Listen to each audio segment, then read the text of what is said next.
नाम का नक्षत्र है, वैभुत नाम का योग है, वकर नाम का करण है। आज का दिन सभी भक्तों के लिए मंगलमय हो।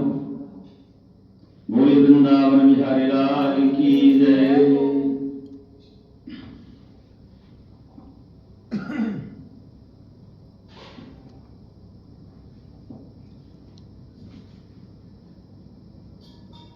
श्री सूतोवाच।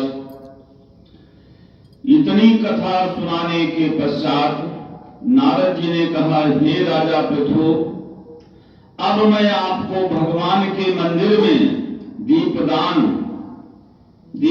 करने तथा मार्जन का मतलब झाड़ू लगाना, झाड़ू लगाने का महात्म सुनाता हूं, जो एक समय मुझे ब्रह्मा जी ने बताया था। अत्यंत गोपनीय इस कथा को आप ध्यान पूर्वक सुनिए। अत्यंत प्राचीन काल की बात है।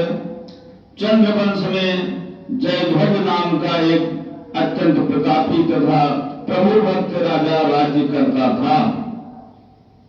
वह प्रतिदिन भगवान के मंदिर में जाकर स्वयं झाड़ू लगाता था तथा दीप जलाया करता था।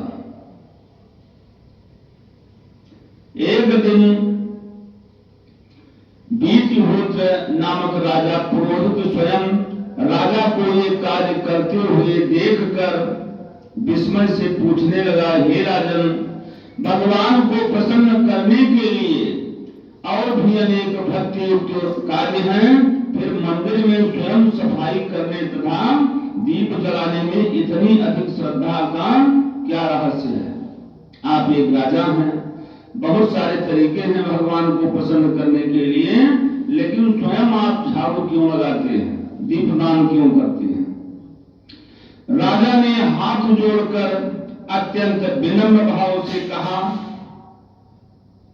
महाराज, इस संबंध में मेरे पूर्व जन्म का एक अत्यंत विस्मयकारी इतिहास है, जो भगवत कृपा से मुझे इस जन्म में भी याद है। यदि आपका आदेश हो तो वह घटना मैं आपको सुनाऊं। पूर्व जन्म की वह घटना सुनाते हुए राजा जयध्वज ने कहा, सतयुग में स्वरोचिक मनवंतर में वेद वेदांगों का जानने वाला एक ब्राह्मण था, जो अत्यंत विद्वान होते हुए भी दुष्कर्मों में लिप्त रहता था। उसके खोटे कर्मों के कारण उसके बंधु बांधवों ने उसका परित्याग कर दिया।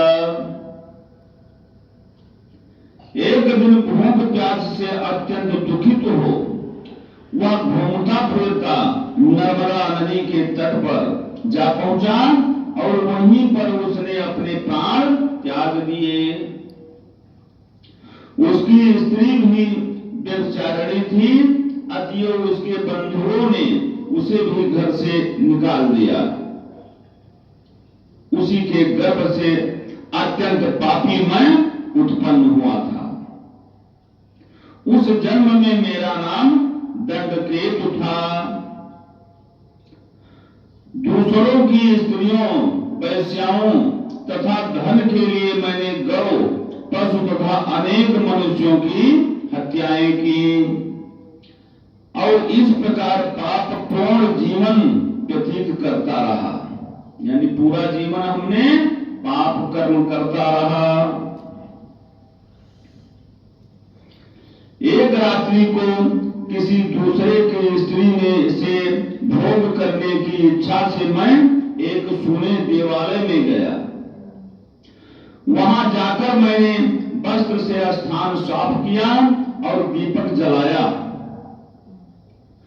उस सूने मंदिर में दीपक जलता देखकर ग्राम रक्षक वहां आ गए और मुझे चोर या डाकू समझकर उन्होंने लाठियों से मुझ पर इतने प्रहार किए कि मेरी मृत्यु हो गई।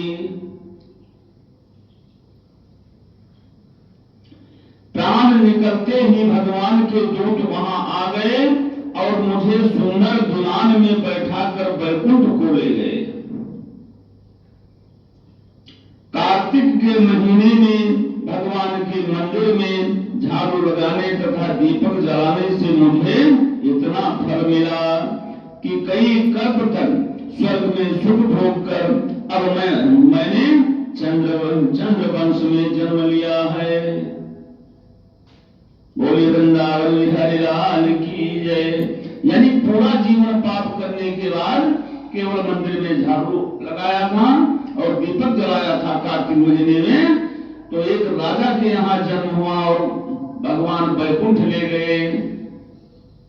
यदि श्रद्धा और भक्ति पूर्वक यही क्रिया कार्तिक के पूरे महीने की जाए तो उसके पुण्य का तो कहना ही क्या है, उसका वर्णन ब्रह्मा जी भी नहीं कर सकते।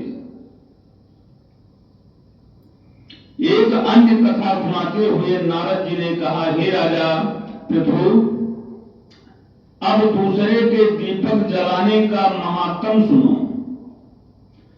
मनु वंश के प्रतापी राजा रैवत के पुत्र भद्रबुद्धि के पुत्र का नाम सुदर्शन था। नाम के अनुरूप ही सुदर्शन अत्यंत सुंदर और पराक्रमी था।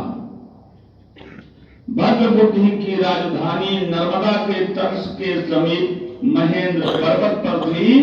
एक बार शिकार खेलने के लिए सुदर्शन अपने साथियों के साथ वन में गया। घूमते फिरते हुए उसने नदी के उस पार एक सुंदर कन्या को देखा तो साथियों को वहीं छोड़कर घोड़े पर सवार होकर तत्काल नदी के उस पार जा पहुंचा। वहां उस रूपवती कन्या को देखकर सुदर्शन उस पर मोहित हो गया। कन्या भी उस अत्यंत सुंदर बलशाली वीर पुरुष को देखकर लज्जा को प्राप्त हुई। सुदर्शन ने शालीनता पूर्वक उस कन्या से उसका परिचय पूछा। तब उस कन्या ने बतलाया कि वह गौड़ राजा की पुत्री है और उसका नाम मदनालसा है। अपनी सखियों के साथ क्रीड़ा करने के लिए वह यहाँ पर आई है।